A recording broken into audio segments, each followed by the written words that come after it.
God damn it! I have to be afraid of emojis now? Actually, that makes sense. I mean, that shit emoji is really giving me the creeps.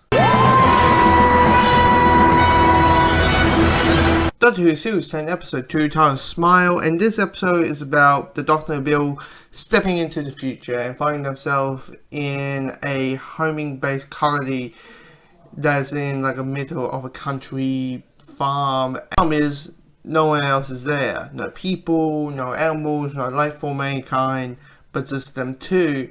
But they find these robots, these emoji robots that seem cute, that seems likable and everything's fine, but the problem is these robots want people to be happy.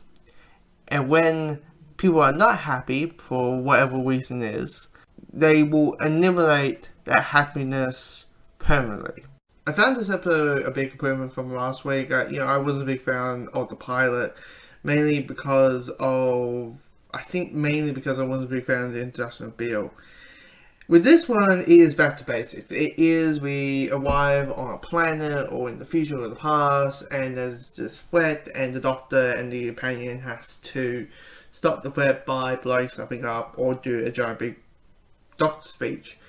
And this episode focuses both. There's a lecture, there's a big Doctor speech, and there's some Doctor blows something up. Because at the beginning, Doctor's like, to make sure that other people don't die, I'm just gonna blow the entire colony up because no one else here. We can quickly run to the TARDIS and stuff like that. Why the emoji robots want to kill anyone who feels sad or threatened or is dealing with something that is not dealing with happiness, and why they always have to force a smile.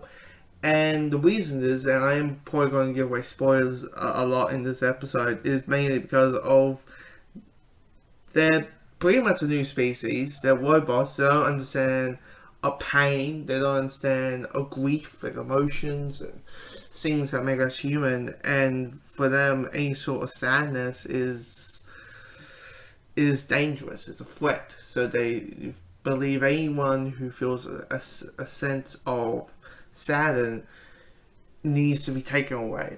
And by taking away, it's by having the walls sucking them and turning them into skeletons. I mean, the opening was this woman telling her sister that their mother has died, and she's dealing with the grieving process. But while doing that, she's smiling. Yeah, our mother just died. Yeah, she has to smile, has to be faking that she's happy. And of course, there's one, the person who's like, why are you smiling? This is not something to smile at. And of course, they both die because of it. And at the end of the day, these emoji creatures are just new. They're new to the human race. They're new to how things work, how people function, how other people function, to the point of death and grief and sadness is for them a threat and a fear. I mean, this is there's good jokes. I mean, Bill, I think, was more helpful than the first episode. I think mainly because it's like all of these jokes that was meant to land and work, and there was a little bit of like, are you like, do you dress like Mr. Fantastic? Wait, there's two hearts. That felt like more realistic responses versus the whole like, it's a kitchen, and it's like, clearly it's not a kitchen. I mean, look,